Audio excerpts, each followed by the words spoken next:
Murakoze. Nitwa Julius Chita, aba ari ngewe abanyamakuru bagenzi banjye bahisemo kugira ngo umwanya nk'uyu mpagarare kuri uru ruhimbi mvuga ku ruhare n'ubuzima wenda bateraniye hamutamenye itangazamakuru ryabanyemo na Pasteur Theogene cyangwa se n'uruhare itangazamakuru twagize mu buzima bwe bwite ubw'umuryango baba Jene yariraga yavanye ku muhanda ndetse n'ibindi bitandukanye birimo n'ibikomere by'amateka yagize. Ariko kubera yuko mu buzima bwanjye ari ubwa mbere mpagaze ku ruhimbi nk'urunguru by'umwihariko mu itorero rya ADPR, munyemerere uyu mwanya ngukoreshe neza nsabira amashyi n'impundu bikwiriye Pasteur Theogene Niyonshuti.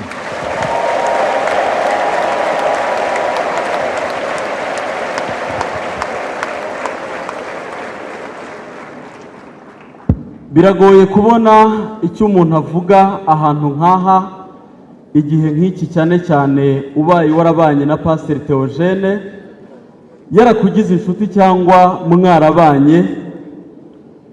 Ariko mbere na mbere ndabyibuka Pasteur Theogene namenyanye nawe mbere gato y'umwaduko wa COVID, mbere y'icyorezo.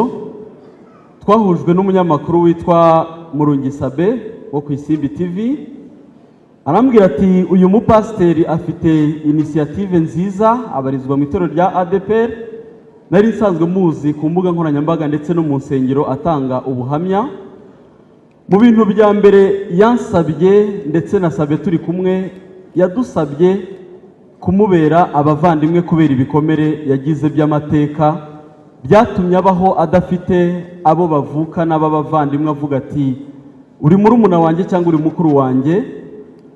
Nubwo Pasteur Theogene kuri ngewe nasabe yari mukuru, ariko yajyaga dufata nk'ababyeyi be. By'umwihariko mu mwanya mpagaze aha ngaha, sinzi niba mwarabibonye mu biganiro bitandukanye, ni ngewe Pasteur Theogene yabwiye ati fata telefone yanjye ufungurire YouTube channel duhera ku bantu 0, ndabyibuka. Iyi ngiyi muri gukurikiranaho live streaming, yigeze kumbwira ati iyi password uzayifate mu mutwe ku buryo n'umudamu wanjye nayibagirwa, nibura igihe bizaba ngombwa ko channel ikenerwa uzaba uhari.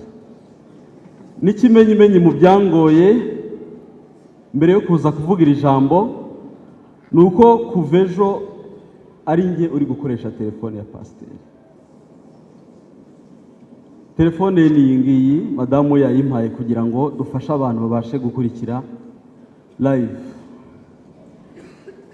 Hano muri iyi telefone hari gutambukamo ubutumwa bumubwira buti ruhuka mu mahoro Pasteur, twagukundaga, n'ubundi buca muri telefone nonaha. Icyo kintu ubwacyo nagitekerejeho ejo, bambwira bati uboneke ube hafi, niba wibuka password ya YouTube channel ya Pasteur Theogene kugira ngo uze kudufasha bitambuke live. N'ababeshye bantu muteraniye aha, Pasteur Theogene uburyo nabanye nawe n'uburyo yabanye na Sabe ku Isimbi TV, n'uruhare itangazamakuru by'umwihariko uhereye ku rya gospel, ndetse natwe dukora itangazamakuru rivuga ku buzima busanzwe, twagezaho Pasteur Theogene abo umuvandimwe kurenza n'abo mu muryango wacu. Umwaka ushize napfushije murumuna wanjye, Pasteur Theogene n'umugore we baradutabaye, uhera mu kiriyo n'ibindi byose bitandukanye. Nta gihe kinini cyashize Sabe nawe apfusha murumuna we. Gushyingura twari twagiye Musanze mu ntara y'Amajyaruguru, Pasteur Theogene yaradutabaye adukomeza mu bihe nawe atarakomeye. Ni umuntu wagize ibikomere by'amateka birenze ibyo twebwe twari dufite, ariko mu buzima bwe muzimo n'umuntu wiyimye kugira ngo inyungu za benshi cyangwa se umurimo w'Imana ukorwe. Niba muzi uruhare yagize abana bo mu muhanda, abo yagiye avana ku muhanda, abo yagiye avuga amateka banyuzemo, abafungiwe n'abandi, abo bantu Pasteur Theogene yarabazanye babana iwe mu rugo n'abana be basangira ku isahani imwe.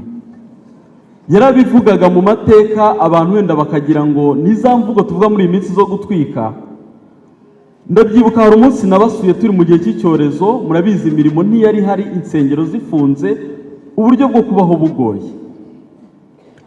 Nasanze Pasiteri Theogene ari uri gukata amashu kugira ngo baze kurya n'ibijumba.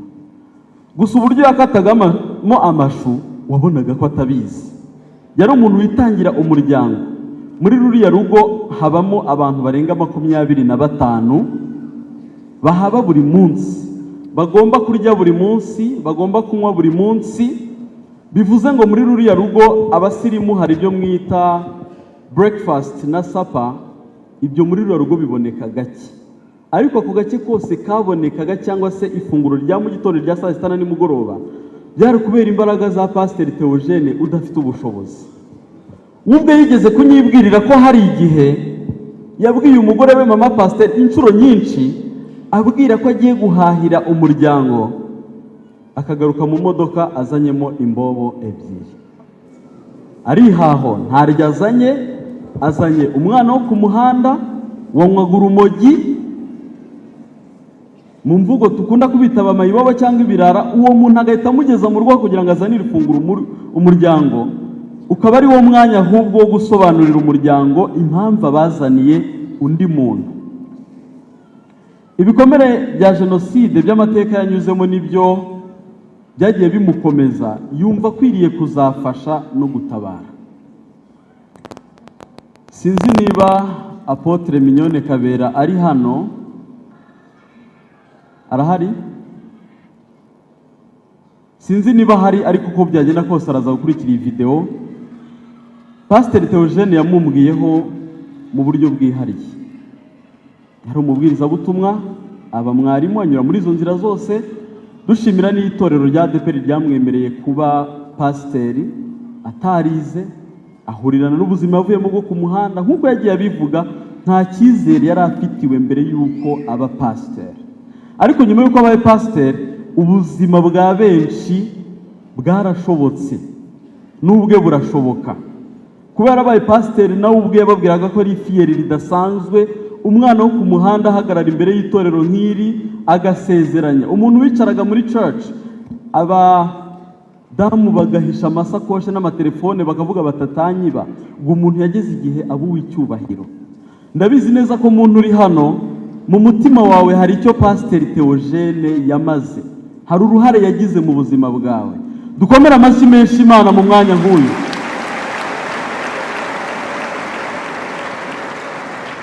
Ngana ku musozo, mwese murabyibuka Apotre Mignone Kabera yigeze kugurira pasiteri amatike y'indege ngo we n'umugore bajye kuruhuka no kurya ubuzima, kwishimira kugenda mu ndege. Mu by'ukuri pasiteri iyo ndege ntayo yuriye. Ndabyibuka ku itariki 25 Ukwakira 2022 twari kumwe ku kibuga cy'indege mpuzamahanga cya Kigali i Kanombe. Njyewe na Sabe twari tugiye kugira urugendo rw'akazi mu gihugu cya Kenya. Pasiteri Theogene twafatanye ibiganza, kubona umugabo nk'uri yari kurira. Aravuga ati muri abavandimwe banjye, muri abantu nkunda, ariko Apotre Mignone ya mafaranga yampaye ngo ngura amatike mwokabyara mu indege mwebwe mugende muyigendemo, ariko ayo mafaranga nayafashishije abatishoboye no gufasha abana ndera mu rugo. Pasiteri Theogene yari wa muntu ushobora kuba afite ibihumbi 10 akaza akaguhahira wowe iwe mu rugo, ibyo basigaranye birashira uwo mwanya. Yaravuze ati ntacyo byaba bimariye kugenda muri iyo ndege. Murabyibuka na pasiporo ye yarayerekanye. Aravuga ati nzabwiriza ubutumwa ku isi hose bice no kuri izi mbuga nkoranyambaga, ariko kugenda mu ndege umuryango wanjye ushonje, abana banjye batabonye minerval, inzu yanjye ituzuye n'ibindi bibazo, abo mfasha n'abandi, ntacyo byari bimaze. Reka nsoze mvuga nti nk'abanyamakuru twishimiye uwo Pasiteri Theogene yabaye we kuva tumenyanye nawe. Hari benshi bahuye nawe akagira umugisha kubera izi YouTube channel dukoresha. Nubwo mu buzima bwa benshi cyangwa abadukurikira bazifata nk'ibintu bidasobanutse cyangwa se ndabivuga mu mvugo bikoreshwamo nk'ibintu reka ndeka kuyikoresha, turi muri ADPR, turi muri church, ariko izo YouTube channel dukoresha abantu batumva bapinga nizo zubakiye Pasteur Theogene iriya nzu twamusezereyemo,